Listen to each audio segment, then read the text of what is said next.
Welcome to the One Big Thing podcast, where inspiration meets transformation.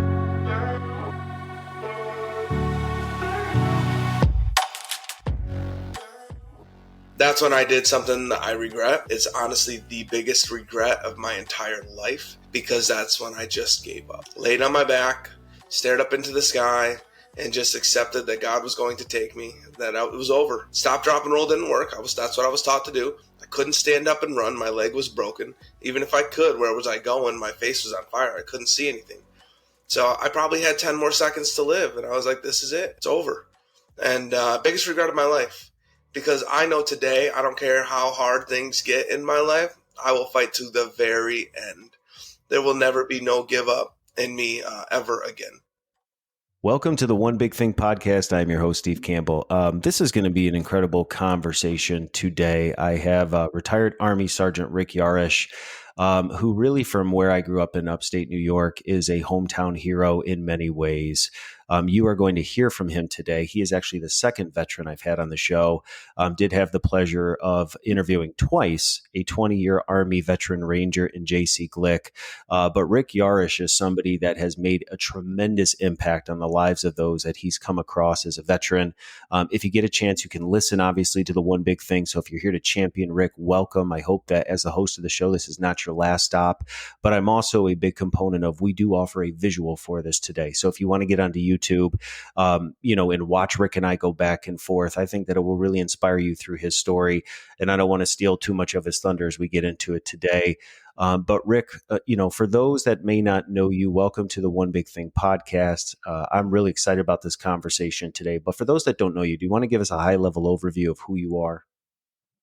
Sure. So first off, thanks for having me on, Steve. And I truly do appreciate, you said hometown hero. I've never once considered myself a hero, as most people know that military vets don't really do that. But we do truly appreciate it when other people do consider us that. So I do appreciate you saying that. So I'm 41 years old today, and I am, 18 years old, graduating from Windsor Central High School in upstate New York, not knowing what I wanted to do with my life, working odd jobs, stuff like that. Became a soldier after figuring out I needed some kind of push in my life. I knew the Army would give me that, and they did. In the Army, I learned some amazing things, and got injured, as we'll get into, and moved back home to upstate New York, which some people question, like, why would you move back to upstate New York? Look at that weather. Like, you could have stayed in Texas, because that's where I had my recovery.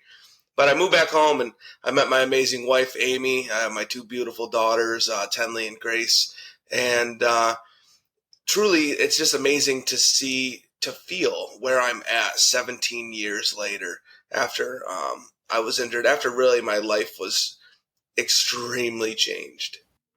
Yeah. And I think, to Amy and to the girls, thanks for giving us the space to interview Dad. And, I know he's going to make you proud. But, for those that may not be tuning into the visual, obviously, Rick, you're not only a veteran, but you were also injured in combat. And so for those who may never experienced anybody to the degree of the severity of your injuries, it might be shocking. And I know that even leading up to this show today, I said, hey, guess who Daddy gets to interview today?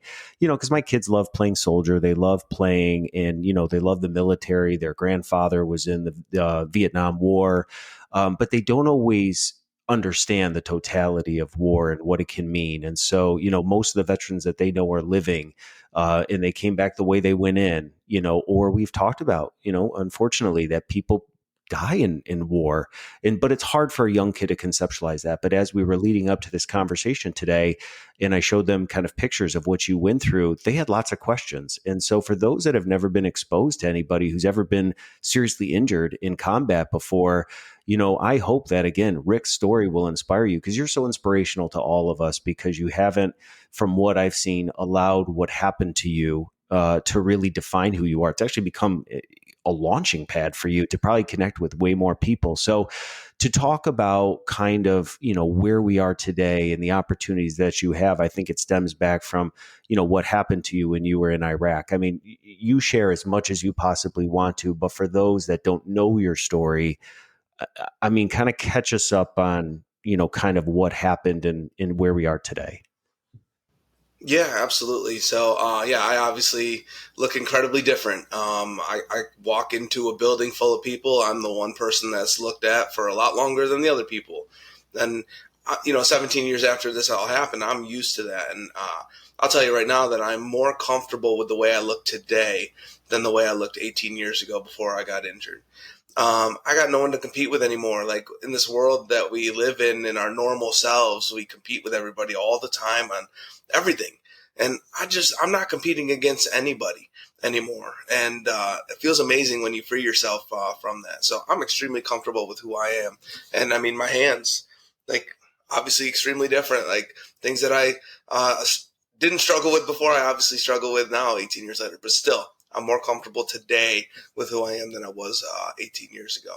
So, yeah, let's get into the story of what happened. So, 17 years ago, September 1st, 2006, when I was deployed in Iraq, I was actually 9 months into a deployment in Iraq. And I was on a patrol on a road I had been on many times before in a vehicle called a Bradley, basically a small tank.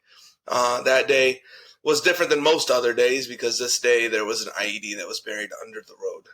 And my Bradley ran over it and it exploded. Went through the bottom of my vehicle up into the turret where I was sitting, but also that's where we have our fuel tank. And yeah, it's about 168 gallons of fuel that we have, and we fill up every single time we went out on a mission. So it was a full tank of fuel, covering myself, covering my buddies, covering the vehicle in fuel, and instantly on fire. As soon as I was on fire, the first thing I knew to do was to get out of the vehicle. I had to get out before I could think of anything else. I can't think of stop, drop, and roll yet. I got to think of what's happening in that moment. First thing, get out of the vehicle. So I climbed to the top, and I had the hatch above me open that day. I don't leave that hatch open ever. It's because we're not supposed to. Like when we climb in, we close the hatch so that if we ever got hit with chemicals, chemicals couldn't get into the vehicle. But that day, I left it open. I mean, I just think about that and how lucky and how truly blessed I am. Thank God I left that hatch open. Because if I didn't, with all that smoke and all that fire, the chaos of that moment, like, I wouldn't have found the lever above my head to hit to unlock the cover. So I didn't have to worry about that because I left it open. I climbed to the top. Then once I got to the top, the next thing I knew I had to do was I had to get to the ground. But there were two big problems with that. First of all, it was 10 feet off of the ground. So I was going to have to jump 10 feet to the ground. Big problem. Bigger problem, I couldn't see. And I couldn't see because my face was on fire. I mean, that's why I look so incredibly handsome today, is because my face was on fire. But my face was on fire. Fire was covering my eyes. And I knew I had to jump. Didn't matter that I was blind in that moment. So I did jump. And I did make it to the ground.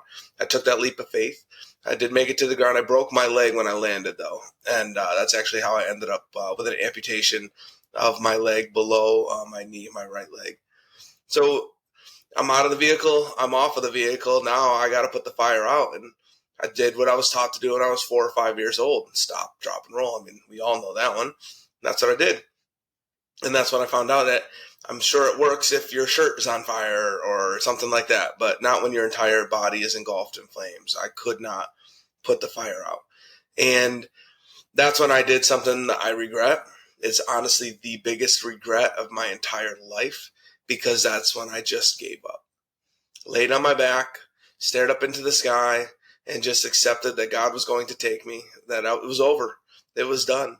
Stop, drop, and roll didn't work. That's what I was taught to do. I couldn't stand up and run. My leg was broken. Even if I could, where was I going? My face was on fire. I couldn't see anything. So I probably had 10 more seconds to live. And I was like, this is it. It's over. And biggest regret of my life. Because I know today, I don't care how hard things get in my life, I will fight to the very end. There will never be no give up in me ever again. But that day I did. I lost something really important that day. It's something we all carry with us every day of our lives, and that's hope. I gave up hope. Truly, I felt hopeless. And to me today, hope stands for hold on, possibilities exist.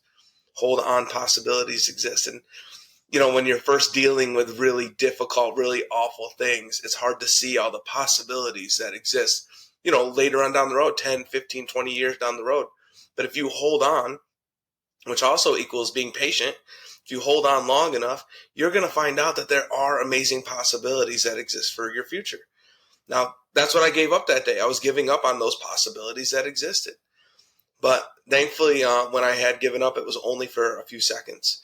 And I ended up rolling in one direction. No idea which direction that was in, because I could have been rolling right back to that Bradley. I had no idea which direction I was going. But I was thankfully rolling away from it. And I ended up rolling down a hill and into a canal that was there. And I still think about that day, whenever I struggle with my faith.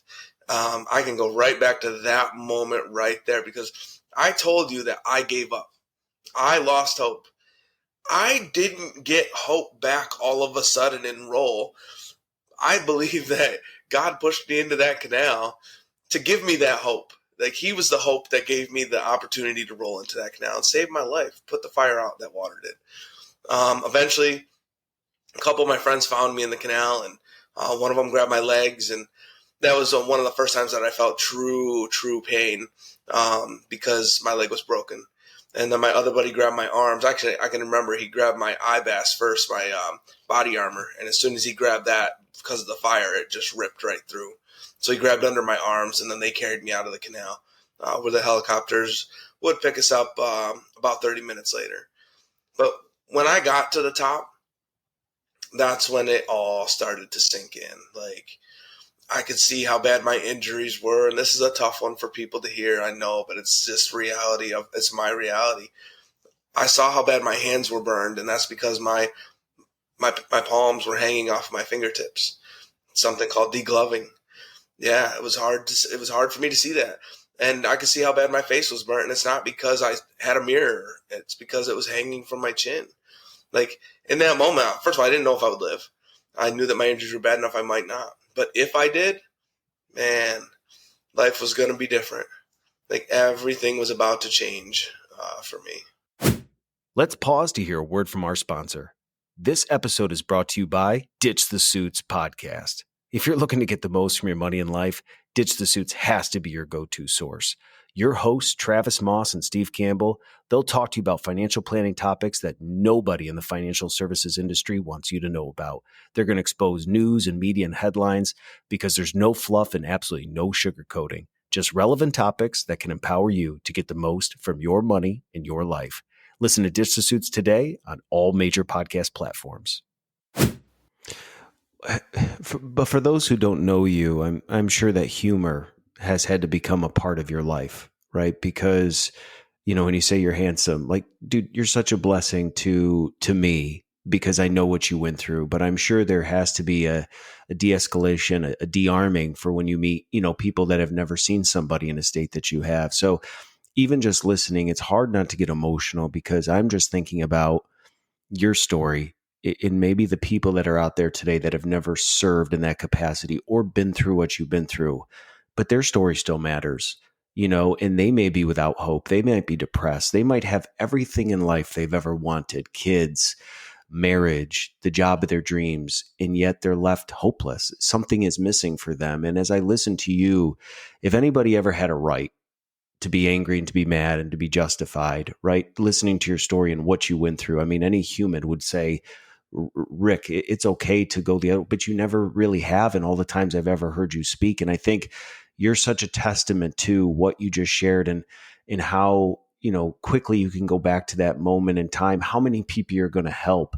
Because I know we want to get into a lot today. You're a dad and a husband. Like, yes, that was a defining part of your life in many ways, but you haven't allowed it to define you, right? And I think maybe it's a fascinating kind of idea, just thinking on the spot, is that was something Suzanne Thompson and I talked about, is the difference between time and timing, right? And sometimes we misdiagnose the two. Like, there's a timing to life and how we do things, but time is a resource. And I think sometimes we cross that. I think for you, you had this defining moment, but it didn't define you. And so it's like, how do all of us cope with that as husbands, as wives, as coworkers, as brothers, as sisters, that whether you've been dealt a bad hand, something happened, like, that can be a defining moment, but it doesn't have to define you as a person, right? It just gives you context for something that, whether it was tragic or a high watermark, like, what do you do with it? And I think what's incredible about your story, and it's maybe just sometimes what's hard for us to cope with too as people is like the hatch was open that day. Like, why? Like, that's the thing that when you recall your story, I'm sure you probably talk about quite a bit that the hatch was open. And I think sometimes for us, like, too, when we go through things, there's little unexpected blessings or like things that happen that in the moment is probably frustrating. Like, we forgot to do that. But when you actually look back, is like, dude, that was probably the thing that saved my life. And so, for you, I know you've talked, over the last, almost 10, 15 years in schools and with people. Has there been anything that, as you've gone through talking with people, like, I'm sure your story resonates so deeply with people that it's hard not to get emotional, because it's hard for any of us to step into your shoes, but as a human, we just like, man, I feel for what you went through. But when you do these speaking events, are there people that come up to you that share things with you that you're like, man, I can't believe like people are dealing with that, because your physical extremities are like, there's no hiding from it.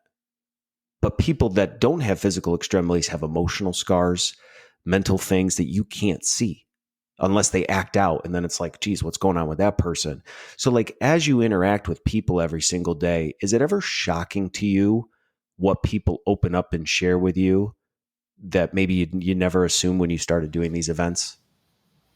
I think what's shocking to me is that what people deal with. Hmm.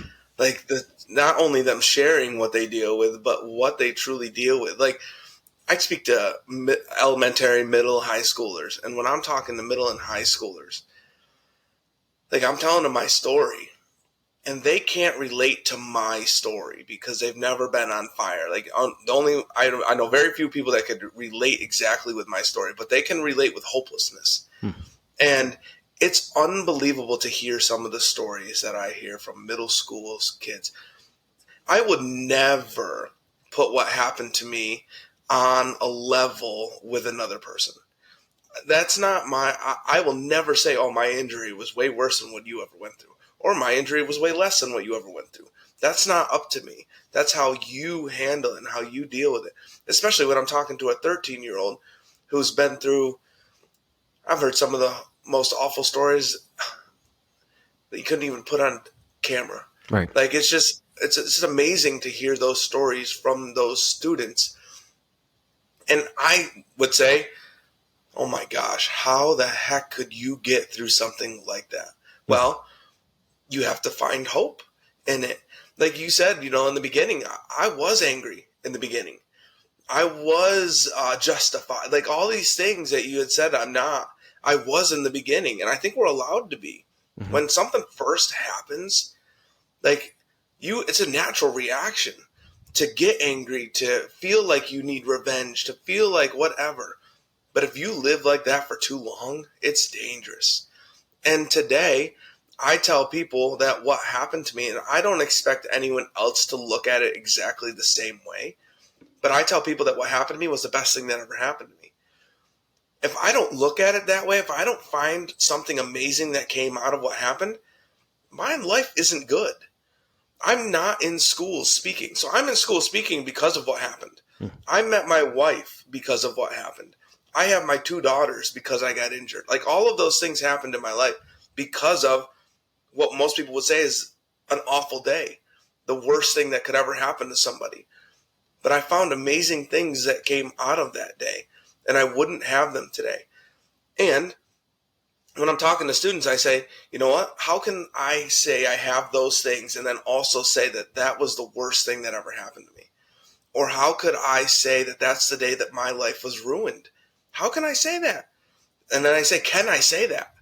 And they're like, no, you can't. But then they're like, oh, wait a minute. Yes, you can. Because we have free will. We can do what we want. We choose how we feel. And the only one that's going to tell me that my life is ruined or not is me. I don't want my life to be ruined. No one can ruin my life. Can people do really bad things to me, hurt my family? They can.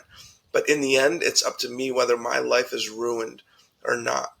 So when I'm talking to these students who I know who have been through some really, really difficult, really, really awful things, people that have been through some really difficult, really awful things, you gotta find something good that came out of those things. And I guarantee you can if you choose to look at it a little different.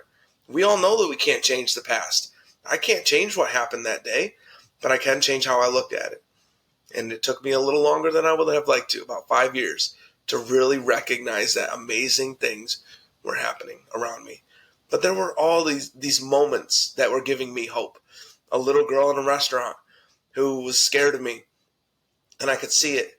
And every kid was scared of me, and that was probably the hardest part of my recovery, was the fact that children saw me as a monster. Like, you describe me to a kid, you write down all of these things. You don't say man, you don't say human, you just write down the way I look. And a kid's going to draw a monster in their head. That's what is going to happen. So when a little kid sees me, they see me as that monster. But that little girl in the restaurant that saw me that day as a monster, I could see it in her eyes that she saw it that way. Her grandfather told her to come over and say hello to me. She didn't want to, and I got that. I totally understood it. I didn't want her to either. I knew how it would end. She came over, got about halfway over to me. I said, "Hey, how you doing?" as nicely as I could. I didn't want her to come all the way over. And when I said that, she turned around and ran back to her grandpa as fast as she could.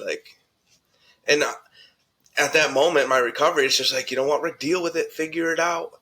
Like, this is going to be your deal forever. Kids are always going to be afraid of you. You're always going to look different. Just deal with it.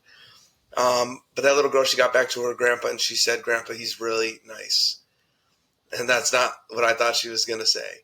And I'll tell you right now, that's what hope looks like. Now, you don't always pick it out as hope, but it is. She changed my life forever. And I probably had moments before that. I believe that God put her in my path that day. And I believe God put many other people in my path before that day. I just didn't see it. My eyes weren't open. All I could see was the smoke that was still in front of my face that I was having a hard time clearing away so that I could see the amazing things that were going on around me. But when you clear that smoke, once you start seeing the amazing things, it's hard to miss them. And that's where I'm at today. I have bad moments, but they're only moments because I don't allow myself to fall into the trap that can turn into a day or a week. I look around and I see all the beautiful things around me when I'm in that moment of difficulty, of adversity. Hey everyone, Steve Campbell. Thank you so much for listening to this episode. If it's made an impact on you, I would love to take a moment to ask you to subscribe to this podcast so you never miss an episode. But I would also love for you to leave a 5-star rating and review. Your ratings and review help other listeners know that this show is worth their time. So thank you so much for tuning into The One Big Thing, and let's enjoy the rest of the episode. Well, even just sharing that story, Rick, I think is going to help a lot of people too, because like it feels like today, and I want to come back to your story here in a second, but in society, like we're almost told to like look away at people's differences, but yet like Yeah. champion them at the same time. And I would imagine that, and I'm not saying like society's gotten soft, but we've also done a disadvantage to all of our differences, which make us human, whether we were born certain ways or whether we've experienced life. Like have you ever experienced like in your world, like it's almost like society would want us to feel bad and like not like look away because we don't want to draw attention to you? Like does that like infuriate you because you're still Rick Yarosh, like you're still like a person, and it's like you're championing now a message for so many people? Like what has that experience been like, trying to like the cultural clash of kind of what's happening for like not necessarily just accepting or celebrating differences, but just like with that little girl, like you bridged a gap for her that probably is going to become a defining moment for her, that she's going to remember the guy she met at the restaurant that looked completely different from her. And he was not a monster. Like he was a Right. nice guy. Like you bridged that gap for her. So like, what has that experience kind of been like because of how striking physically different like you are, which immediately alienates a lot of people because they're like, how do I even approach Rick? Like, do I hug him? Do I shake his hand? Like, do I acknowledge what's happened to him? Do I Yeah. act like nothing's happened to him and like just, kind of act like I don't see like that you've been through stuff? So like, Stare into his nose holes. because it's very easy for us to like say what we are is almost like you wouldn't have to come up to me and be like, hey, I'm a burn victim for me to be like, oh, okay. I guess I didn't know that. Like, you're just Rick. And by loving Rick, like, I get to know you and your story. But like in society, these cultural clashes, like, what has that kind of been for you? How have you worked through that? And like, I don't know, any life lessons you've learned going through it? Yeah, it could be infuriating if I allowed it to be, but again, Well, I that's love a you. choice. Yeah, that's why I just don't choose that. But I also the reason I don't choose it is because I also understand it. Like, culture is a hard thing to change, and when you're in a culture of something, it's just like, you kind of have to accept it. Now you got to work around things and make things fit the right way. But culture's culture, and so I understand why parents will tell their kid, "Hey, hey, hey, stop staring at him. Like, don't do that." Well, that kid's curious. He wants to know what happened to that guy, just like you do. And you're just looking out of the corner of your eye and you're telling your kid to stop. I love when a parent palms their kid's face because they're like, "Don't look at him." And that's when I see that happen, I'll walk right up to him and I'll say, "Hey, buddy," or "How you doing?" And I'll talk to the little kid. I won't even look at the parent, and because, but I don't blame that parent. I absolutely do not blame that parent. That's their world, and they're trying to not only protect their kid, they're trying to protect me. They don't want to hurt Rick. Well, you're not going to hurt Rick. Like, I speak in middle schools for a living. You can't hurt me. Those are the most judgmental people in the world, middle schoolers. That's what I always tell them. I was like, do you think I'd be in this room with you right now if I wasn't comfortable with who I was? Not a chance. But that's just it. Becoming comfortable with who you are. And again, it takes time to do all of these things. Like, yeah, that culture is the way it is, but that doesn't mean I always have to fit every single piece of that culture. And I can break the mold a little bit by approaching those families and talking to them. I didn't have that ability early on, and I did get infuriated. Like, why is everyone staring at me? Why do kids see me as a monster? Okay, well, let me just understand it. Okay, oh, I know why everybody's staring at me. I know why kids can see me as a monster. I mean, it's obvious. But now I got to figure out how to change that. And when I go into an elementary school, you should see it. It's amazing. I walk into that room and they're like, oh my gosh, like, what the heck is that? Like, that's not a human being. Is he wearing a mask? Is he a monster? And I can see the kids in the room who are just not sure how to handle it. And I can even see the kids that are afraid. You see the fear. And when I see them, they are my goal. I'm going to make them comfortable within the next 10 minutes that I'm talking to them. I'm going to make them comfortable. I talk about my dog Amos, my service dog.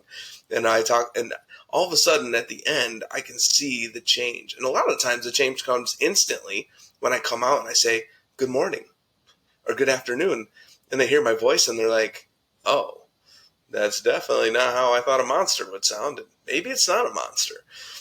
And then I get to do some Q&A sessions with the little kids. And by the end of the session with the kindergartners, they're telling me how old their mom is and their dad and their dogs. And like, it's just, they're comfortable. So if you don't force yourself into difficult situations, that difficult situation that you see as a difficult situation will always be a difficult situation. So I forced myself into a place where it was really hard. I didn't like talking to little kids in the beginning. I wouldn't do it. But that was my fault. That was nobody else's. I had to change who I was to make myself comfortable. And here I am today, about 2 million students I've talked to over the past, 12, 13, 14 years. And I had to force myself to feel uncomfortable to do that. It's the only way to become comfortable in this world is to make yourself uncomfortable. It's the only way to be comfortable. Well, I think you're doing an incredible job because it just feels like as adults, we're trying to navigate political correctness, like to a point that it's almost like ruin the human connection. Because like you said, like if I was with my kids, what is proper protocol if I'm in the grocery store and I see a Rick Yarosh who I don't know, if is it really like look away, or is it like, hey, like, because I don't, if I didn't know you from the next person, it's like, are you approachable? Are you actually like who you say you are? But trying to bridge those gaps, trying to navigate like workplace culture as an adult, and just like, dude, I just want to love you because you're a human. Like, not like you don't have to start our conversation by saying like, hi, I'm Rick. I was in the military. I was burned really bad. So I just wanted you to know that. It's like, okay, like, what do we do with that? Oh, okay. Is that Right. like you're using that defining moment to define you then? And I think that's maybe where the struggle comes in. And it's like, because I'm thinking about people out there today that, again, if they've never seen somebody who's been through, military physical trauma and harm, it's like, it is kind of like when you first come on and you see, but then you hear your heart. And it's like, there might be people out there today that you've never been through military combat, but man, you were abused as a kid, sexually abused, physically abused, and you could be in the prime of your years of marriage and there's still just this like feeling because of what happened to you as a kid. No one's going to know that looking at you, but like how do you heal? Like these kids and these stories that you're hearing, it's like, man, this is real life that's going to grow up with these kids the rest of their life, and it's like, how do you heal for you in your journey? What was there?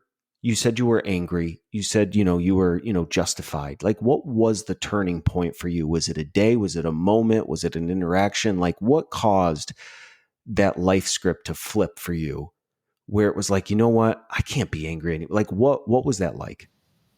Well, um, so there were so many moments like that little girl. That's a moment in my life that turned a corner. There's so many moments that turned a corner. One part I always point to is I read a book a long time ago, a book by Randy Pausch, The Last Lecture. And I recommend it to anybody. It's a very, very simple read. And Randy had pancreatic cancer, and he was going to die. I mean, that was going to happen. He was going to pass away, and it was going to be pretty soon. And he didn't want to write a book, but he knew that he could help people by writing this book. So he didn't have a lot of free time because he only had so much time left, and he didn't want to spend it writing a book. So he knew that his health was very important to him, to keep him alive as long as he could. So exercising and stuff like that. Well, when you're exercising, you can also write a book. So as he was exercising, he would talk to a ghostwriter and write the book. And there was one part in the book I'll never forget. I actually stopped reading the book when I read this part. I read the book, finished it later, a long time after, but it was this part in the book that just changed me. And it was when he was in his car and he was sitting at a red light, and nobody's around him, and he's just sitting in his car, and a car pulls up next to him. He doesn't notice this car. There's a lady in the car, and she looks over and she sees Randy, and she recognizes him, and she sees what he's doing, and he's singing and he's dancing in his car by himself. And then the light turns green and they go on their way. And then they run into each other a little while later, and she sees him and she says, "Hey, how are you so happy?" And in his head, he's like, "What do you mean? I'm dying. Like, I'm not happy." And she said to him, like, "Oh, well, he didn't say that to her, but that's what what he's thinking." And she said to him, "I saw you in your car the other day at a red light, and you were singing and you were dancing." And he stopped and he thought about it, and he's like, because in that moment, he's putting on a big smile. He looks really happy because that's what we're supposed to do. We're supposed to be really happy for everybody else because it affects their lives in positive ways. But are you truly happy? And when she said that to him, he was like, "Wait a minute. I am happy. Like, I thought I was just putting on this face for everybody else, but I was in my car by myself with nobody else around, and there I was with a smile on my face, singing and dancing." And when I read that part of the book, I realized I was doing the same exact thing. But for a long time, I thought, you know what? I'm just smiling for everybody else. That's all I'm doing. And that's not what I was doing. I was truly happy. So that part of the book it was such a big part of my life. And I actually wrote Randy an email. And I knew, how busy he was. He was voted 100 in the top 100, I think, People Magazine, 100 most influential people of that year, and it was Time Magazine. But he's not going to get back to me, and he wrote back to me just a couple of weeks before he passed away. Like, come on. And you know what? And then I sit there and I look at my emails. Oh, I haven't gotten back to somebody in 7 or 8 months. And what's my excuse? I've got none. If Randy can write back an email to me and he's got a few weeks left to live, and I sit there with my emails that I haven't answered, and some of them 6 months ago, like, come on, Rick, what are you doing? So I just think about that, and I think about how influential he was on my life. And I'll never forget that day that I got that email. I'll never forget that day I read that part of the story. So there's just so many little pieces in my life, so many moments, chance meetings with people, chance things that I've read, chance things that I've seen in my life that have just changed my life. And again, my eyes are open to all those things now. And if they aren't, then again, I'm just blocked by the difficult things that are in front of me. We all deal with difficult things. And we're all dealing with difficult things right now. There's just things in our life that are difficult. And if we are just bombarded by those difficult things, it's hard to see the amazing things that are going on around us. But they're there every single day. Those awesome things are around us as well. Yeah, and what I'm hearing throughout your story, you called it free will, but it's choice. We all get to choose what we do. And it was a choice that day in that restaurant with that little girl to bridge the gap, but it was also a choice for this gentleman that you just described to write back to you. And you had also talked about as part of your story, just like, I wonder how many things I've missed. We have a choice to do the right thing, and we don't always know the impact that that can make.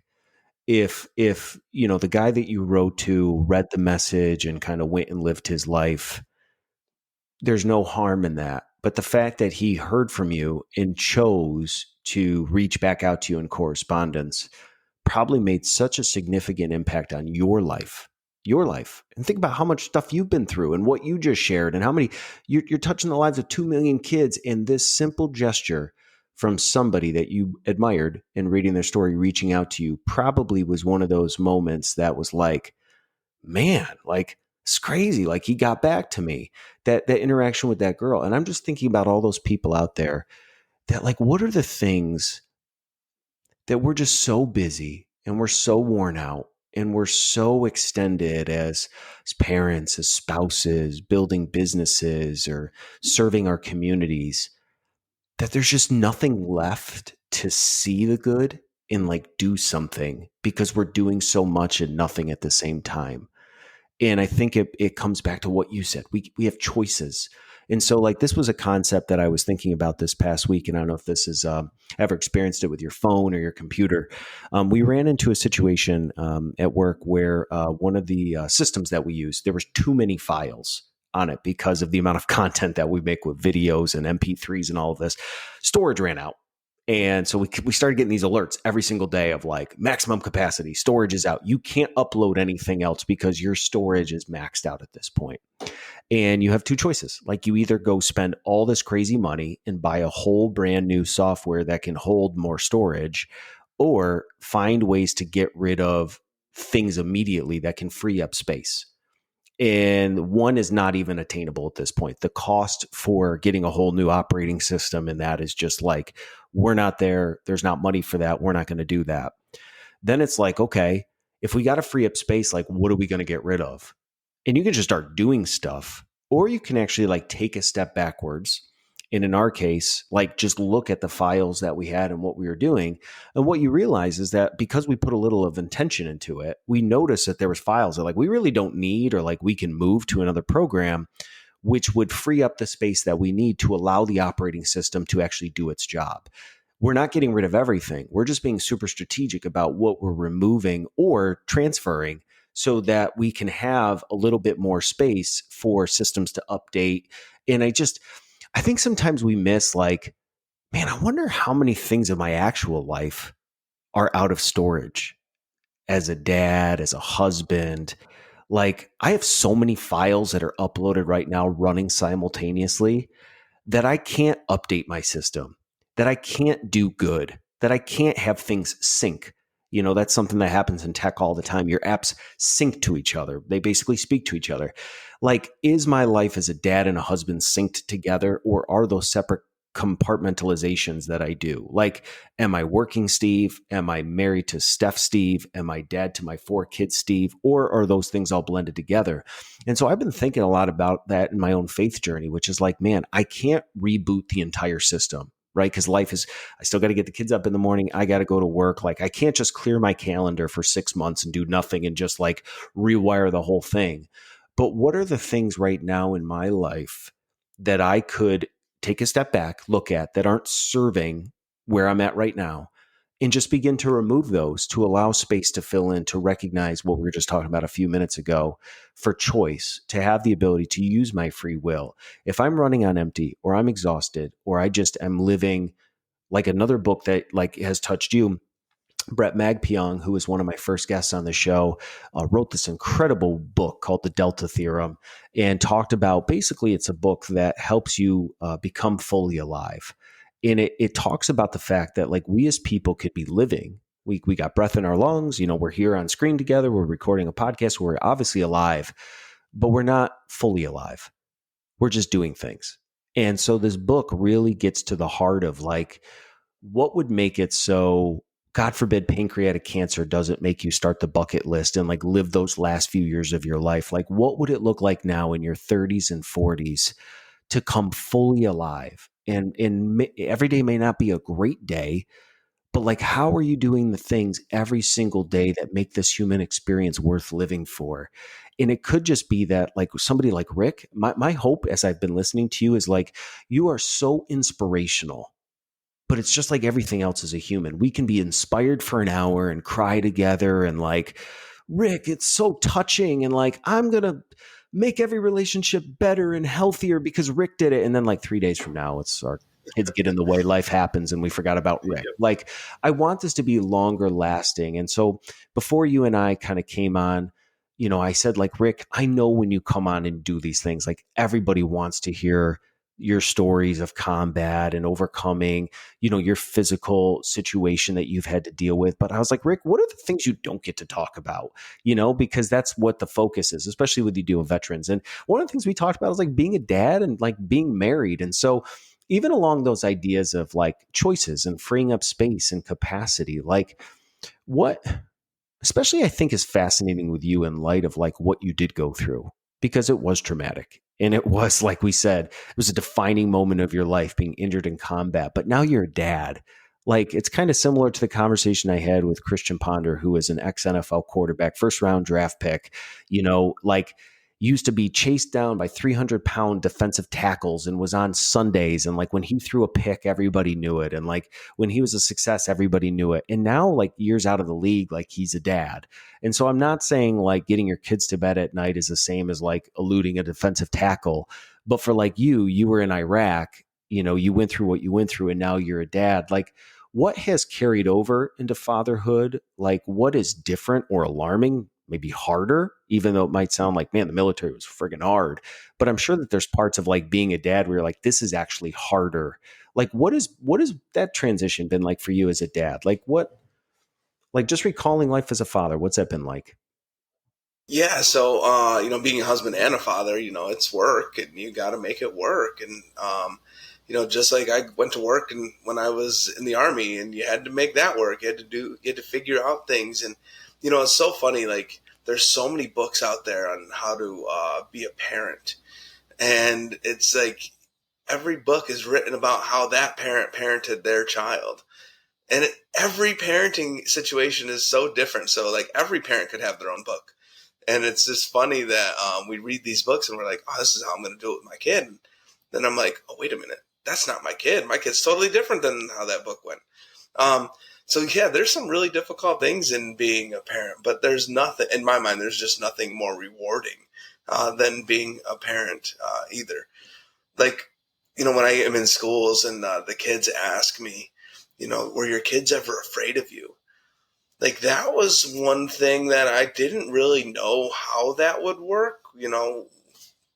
My daughter Tenley, she came into my life when she was almost 4 years old. She's my stepdaughter. And, that's right at that age where they're starting to see people as, like, their features and stuff like that. And my gosh, that doesn't look right. And she never looked at me that way. It was really amazing. And I think a lot of it is because of my wife. She just didn't either. And I don't know, she passed that on to Tenley, our daughter. So Tenley was never afraid. And then our daughter Grace, she's been with us forever. And, she sees me as dad and normal. And it's kind of funny because she looks at everybody else's dad and probably thinks they look weird. And obviously that's not how that works. But yeah, being a husband, being a father it's the most rewarding, but it's also the most work. If you don't put your time into it, it doesn't work. Just like anything, if you don't make the most important thing in your life the most important thing, it not doesn't really work that well. So my family is the most important thing, and with my job and traveling and stuff like that, I have to figure out how to make that balance work with being away from home so much and sleeping in hotels. And I'll be in a hotel tonight. Thankfully, it's only one day this week. Usually it's 5 days. So I'm figuring out that balance, and next year might look a little different.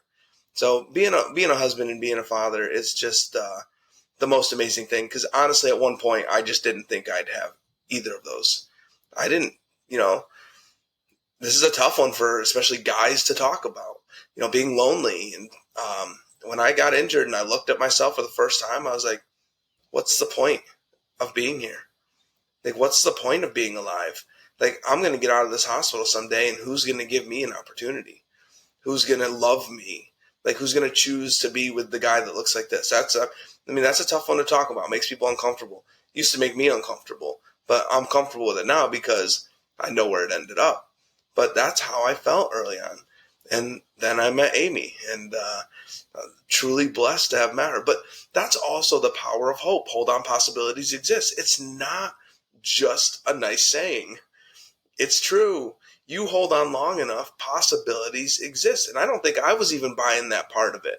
I didn't think I would meet somebody that would choose to be with me forever. And then I met Amy. So HOPE, hold on, possibilities exist, is extremely, extremely real. And, then I had my girls. And again, I said that earlier, I wouldn't have them if this didn't happen to me. So how can I look back and say it was the worst thing? It ruined my life. It certainly didn't ruin my life. It actually made my life a lot better. Well, I don't know if you always get the chance to talk about Amy. It'd be fun. Like so you were out of the hospital, you were on the road to recovery and healing. Like where did you actually end up meeting Amy? Yeah, so I met Amy through a mutual friend named Matt Chacom. And Appreciate you, Matt.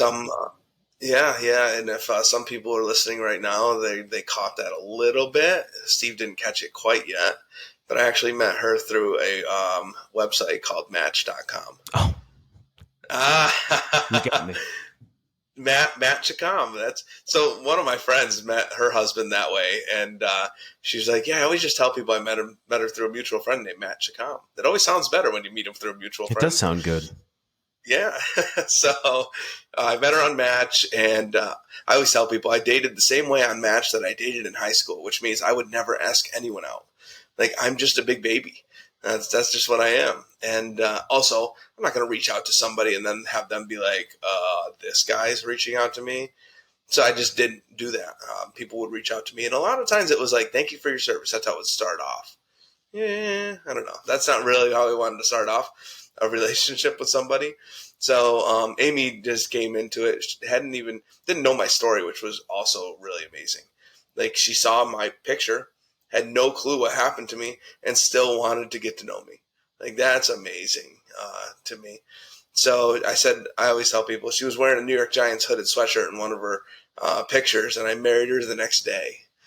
And then people are like, what? I'm like, no, I'm kidding. That would be super creepy if that's how it worked. But a year and a half later, we ended up getting married.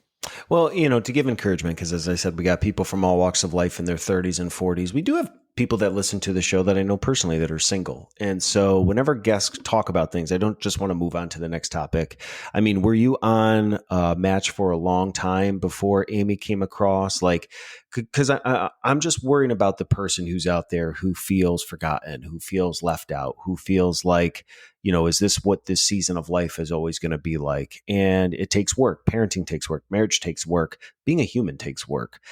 Sometimes it's about, like just like that day in September, that you didn't know that the IED was going to hit your car. Like, we don't ever know what today is going to hold.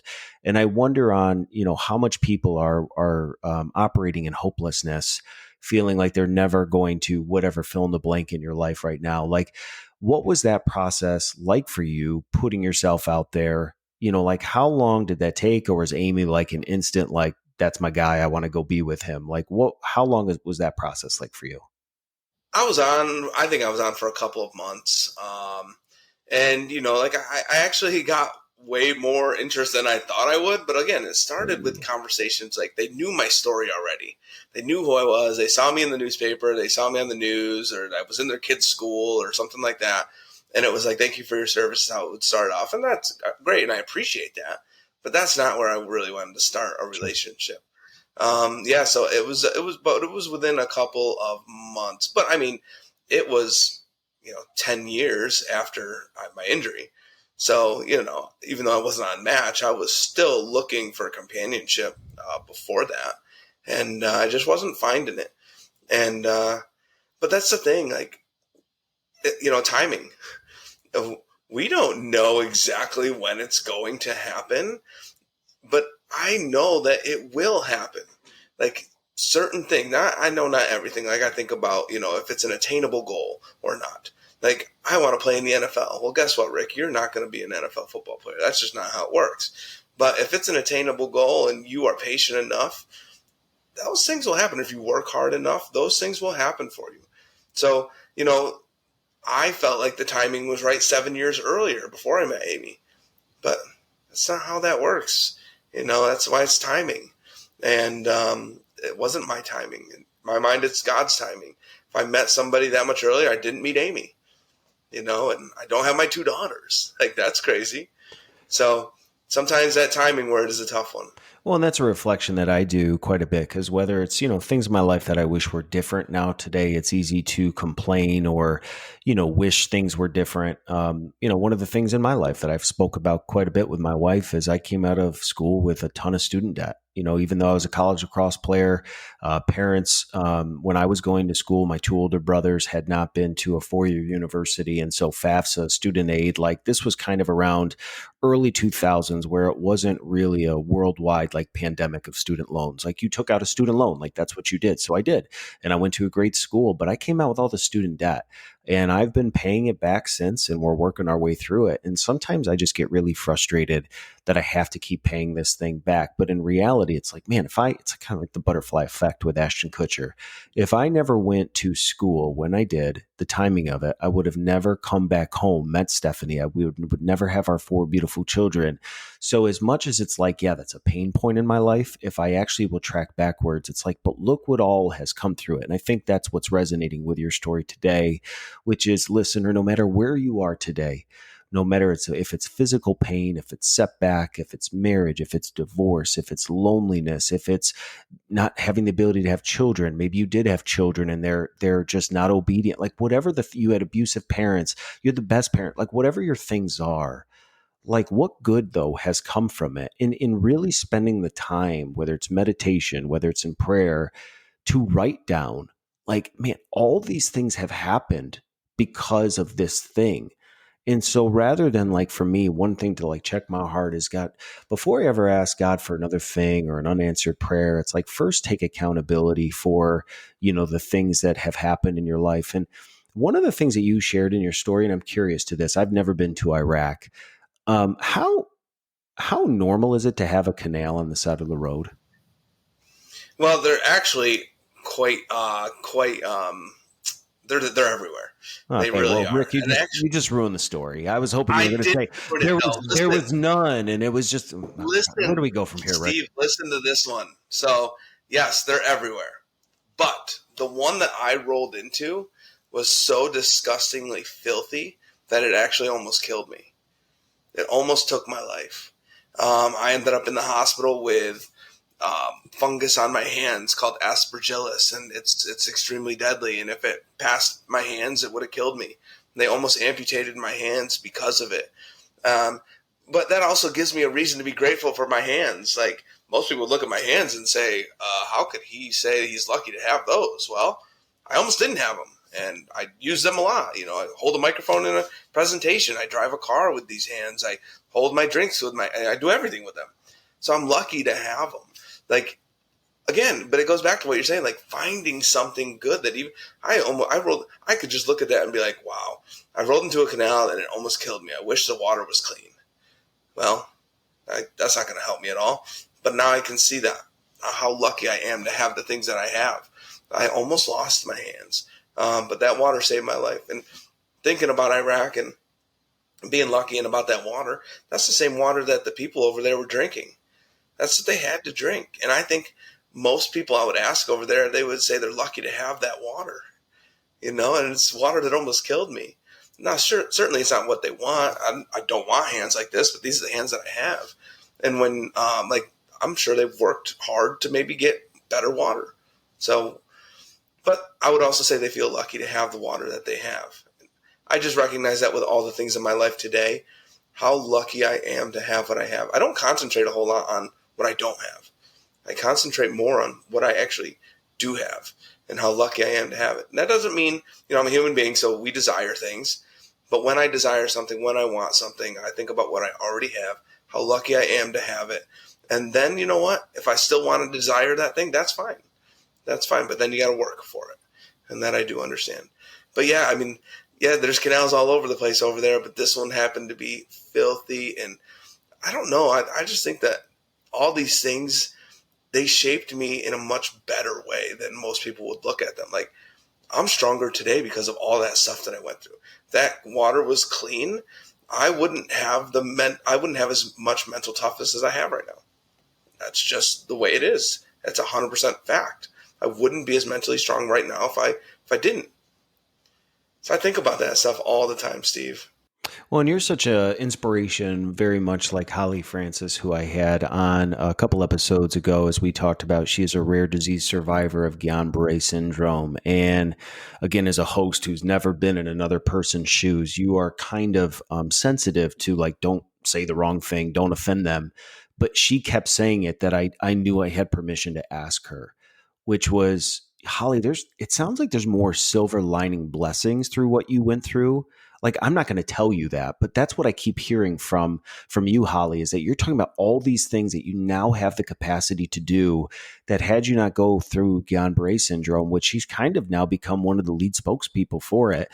And she's connecting with people from all over the world who are told you have a rare disease, and very few people, like, the numbers, like less than so many people have this around the world. You feel like a freak. You feel like I'm the only one that's ever gone through it. And then you get all those people in a room together and you have community all of a sudden. And it's like, wow, in the daily grind of what I live, like, yeah, there's not a lot of people that look like me, but I'm inspiration for, what she's doing now. And when I had her on my show, I was like, man, I don't want to just talk about Guillain-Barré and what you went through. Like, what are you doing now? And she's doing fitness. She's doing training, and she's so inspirational to, again, a group of people that are looking for somebody who's gone through what they've gone through and is out on the other side. And, when you have podcasts, I think one of the delicate balances I always strike is it would be super easy to go find the most influential, good looking, rich, wealthy, successful business people and bring them on.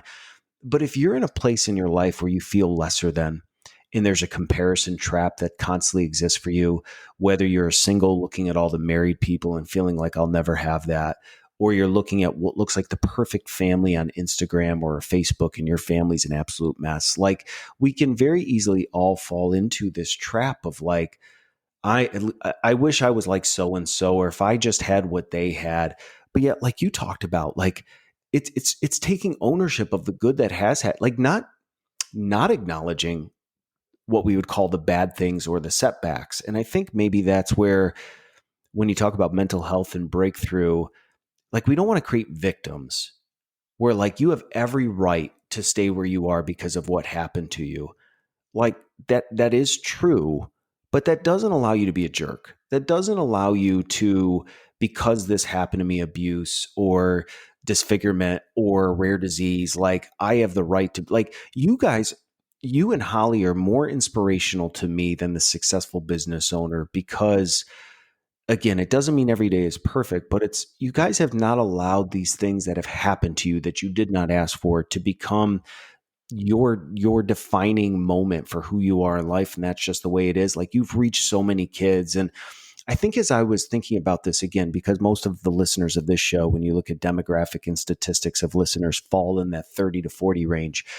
I think, correct me if I'm wrong, do you also speak to businesses and corporations? Yes, we do. Yep. Is it almost harder to speak to adults that have kind of figured life out versus a child who's like, is that a monster? Oh, I actually like him. And like, I'll listen to him versus like you go into businesses. Is it harder to get people our age and older to acknowledge their brokenness and acknowledge that they don't have it figured out and to really like set them free? Like, what has that experience been like for you? Yeah, I don't know if it's harder to talk to them because I think, you know, I almost give the same message that I would give a kindergartner. Obviously, it's worded extremely different, but it's the same talk of hope and like when you talk about hope and hopelessness, every person has dealt with both sides of that at some point in their life. And I'm not talking like hopelessness doesn't have to be like a life and death situation. Just giving up on something that you've loved doing, that's losing hope in that situation. Like everybody has felt that in their life at some point. So I think with the message that I give when I give it to older adults, businesses, and stuff like that, it still fits extremely well. And I think it is. I think the people that are listening really do clue in on that. Like they understand that they're dealing with difficult things in their life. I'm not trying because I tell them I'm not comparing like what I'm going through to what you're going through. Like that's not the goal. It's just the fact that we are dealing with difficult things in our life, and you can find good things that come out of those things. But you have to change how you're looking at it. That's what you have to do. Your perspective on it has to change. And that's not always easy. But yeah, so talking to kids, obviously, talking to elementary school kids is my favorite. That's just the best. And then middle schoolers are great. Their filter is a little different than the elementary. And then high school, they turn their filter totally on, and they won't. They don't engage as much. And then adults, they engage extremely well. Yeah, they're just, and one thing I learned early on in my speaking career was early on being my first speaking engagement ever. At the beginning, it almost didn't matter what I said. People were listening because of the way I look, because of the story that I have. That's when I realized that if people were going to listen, if people are going to listen to you, find a way to help them. Like, if you have a stage, you better figure out a way to help other people. And in that process, you're going to help yourself as well. That's rewarding. Like, you mentioned earlier about serving people, and you're just there's no more bandwidth. Like, you do too much for other people. Well, the payment of service, the payment of serving other people is that good feeling.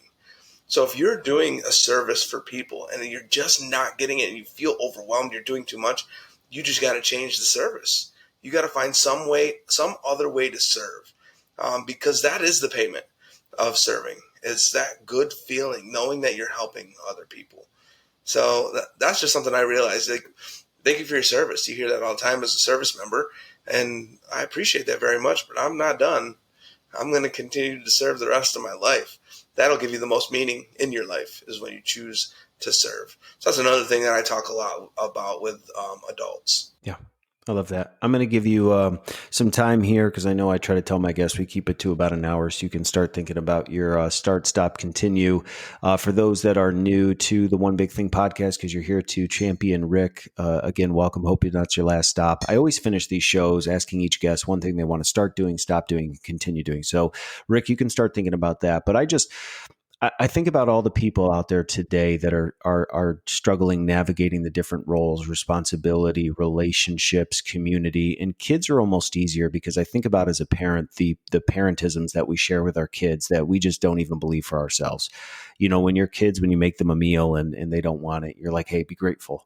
And then things happen to us as adults and it's whether it's God, whether it's faith, whether it's whatever, like, hey, you should be grateful. We're like, I don't want to be. And so like, I just think one of my focuses is rather than for me trying to tell other people how to live, how can I live the most meaningful life for myself personally? Where I'm the first person I'm working on before I ever tell another person. And so I think with you, if I work on myself first, but I acknowledge your difference. I don't hide from it, but I find a way to come alongside you, to champion you, to help make your life better. then I think that's what this human experience is all about. Not shying away from what makes us different, the color of our skin or whatever we politically, but just like acknowledging, not as like that's who you are, but acknowledging what makes us all different.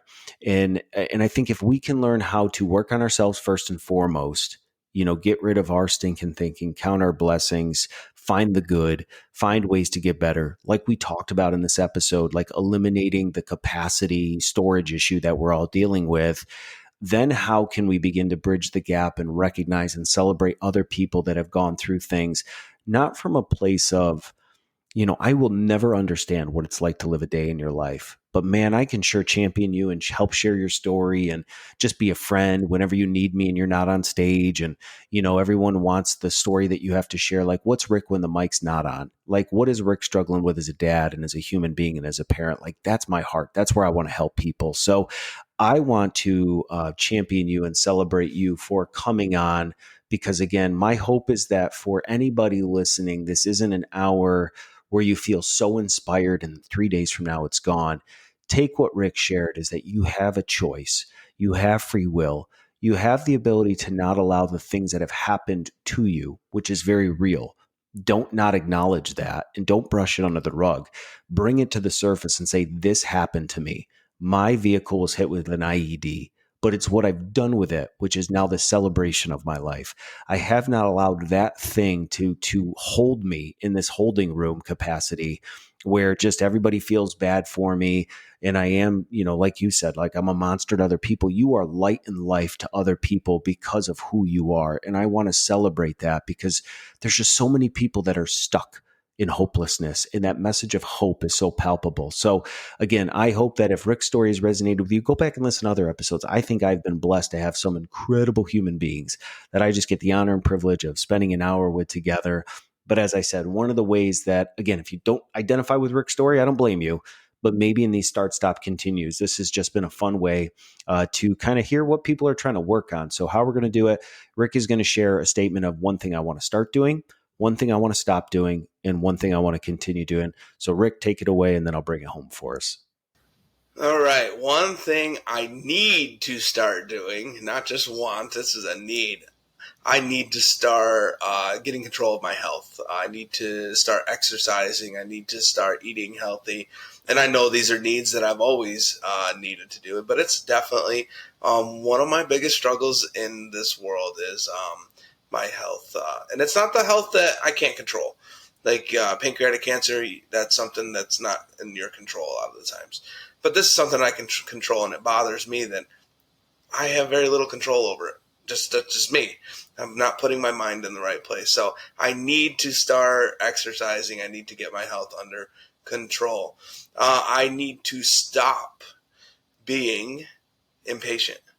I need to stop being impatient. Patience, I talked about it earlier. Hold on, possibilities exist. HO, hold on. That's being patient. And, we're in the world of instant gratification. We need that right away. We need to feel that good feeling right away. And sometimes that's the timing thing. The time when the timing's right, it will happen. So I gotta stop being impatient. And then what I need to continue doing is spreading my message. And I want to reach everybody in the world. Obviously, that's a big goal, and I don't know if that's the goal I have written on my mirror, but I mean, that would be the goal. I want to reach as many people as possible that want to hear this message. And, if they're struggling through something, I want to be able to help them. So I want to continue spreading my message, and I want to continue helping people. That's my service in this world today. And that's what makes me feel good, because I know I can help other people. Well, Rick, I want to tell you, partner, I think you are such an inspiration to me personally. It doesn't, I think what makes you a hero is, yes, what you went through and how you've championed that, but it's the simple fact that you just keep showing up, right? Every battle in life is not going to be won, but it's do you keep showing up? Do you keep giving your best? And even in this hour that we've spent together, you continue to give your best and you continue to let your light shine. And I think that is something that, whether they know you or not, will hopefully inspire somebody. And I love some of the start stop continues that you just shared, but I hope that your message today, can help somebody who, again, may not resonate, but is like, man, I got to work on my health. If that is the thing that like brought you together with Rick, is like, man, we both got to work on this thing together. Don't stop being you. Just keep letting that light shine. We will put in the show notes once this episode is released, ways to get in contact.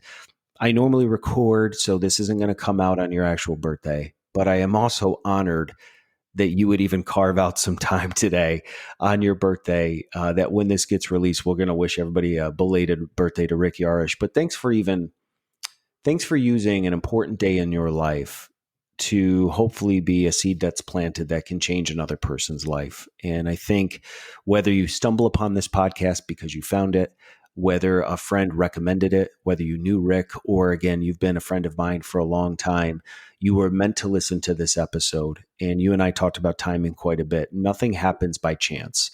And so my prayer is that you not only listen to this episode, but when you get done with it, you actually will take some time to think about, what was it from that episode that I need to start implementing in my life? Was there anything that I learned that can help me be the best mom, the best dad, the best husband, the best wife? Because that's what this whole thing is about, is helping you become fully alive on purpose, for a purpose, and using the God-given tools, gifts, treasures, talents that you've been given to change one life at a time. And to, we may not be a physical monster, but I'm sure we are all ugly in many ways to people that we just ruin relationships. So thanks for your honesty. Thanks for your transparency, Rick. Thanks for being you. We'll put those show notes. I hope it's been a great experience for you. And again, folks, thanks for stopping by the One Big Thing podcast.